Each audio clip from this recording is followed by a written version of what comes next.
तो देखिए, भारत से लेकर अमेरिका तक गूंज सुनाई दे रही है राहुल गांधी के इन बयानों की। बड़ी बात जो निकलकर सामने आई, क्योंकि टीवी9 भारतवर्ष ने डायरेक्ट सवाल किया विदेश मंत्रालय के प्रवक्ता से। उन्होंने सीधे यह कहा कि हम सहमत नहीं हैं राहुल गांधी के इस बयान से कि मोदी सरकार की पॉलिसीज इसके लिए जिम्मेदार हैं जो आज चीन और पाकिस्तान एक प्लेटफॉर्म पर खड़े नजर आ रहे हैं। बहरहाल, चीन पाकिस्तान की दोस्ती की इनसाइड स्टोरी क्या है, ये आपके सामने रखते हैं। चीन का साथ देना पाकिस्तान की हर सरकार की बड़ी मजबूरी रही है, ये हम सब जानते हैं। पाकिस्तान खुलेआम आतंक फैलाता है, लेकिन चीन उसको सपोर्ट करता है।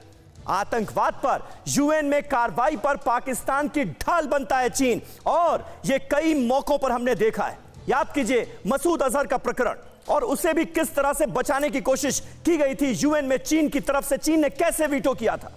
चीन भारत से सीधे टकराने से बचता है, लेकिन पाक के जरिए उलझाए रखना चाहता है। ये लगातार हम देखते आए।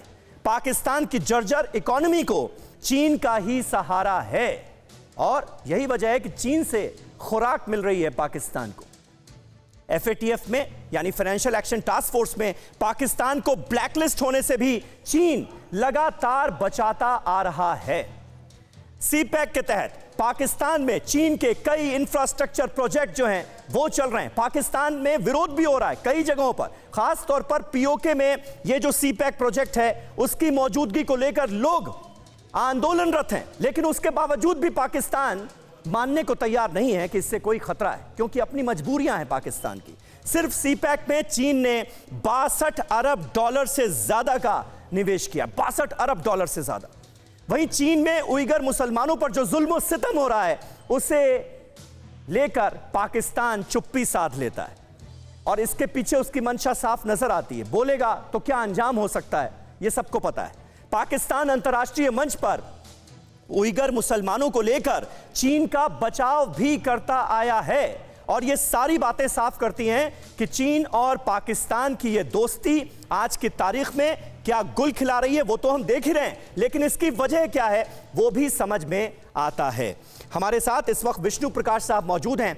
विष्णु प्रकाश साहब, ऐसे में ये कहना कि भारत सरकार की पॉलिसीज जिम्मेदार हैं जो चीन और पाकिस्तान एक प्लेटफॉर्म पर आकर खड़े हो गए हैं और हिंदुस्तान के खिलाफ साजिशें रचते नजर आ रहे हैं, ये कहना कितना सही होगा? समीर जी, मैं तो भौचक्का रह गया था सुन के कि राहुल गांधी जैसे नेता जिनकी परिवार ने 60 साल भारत पे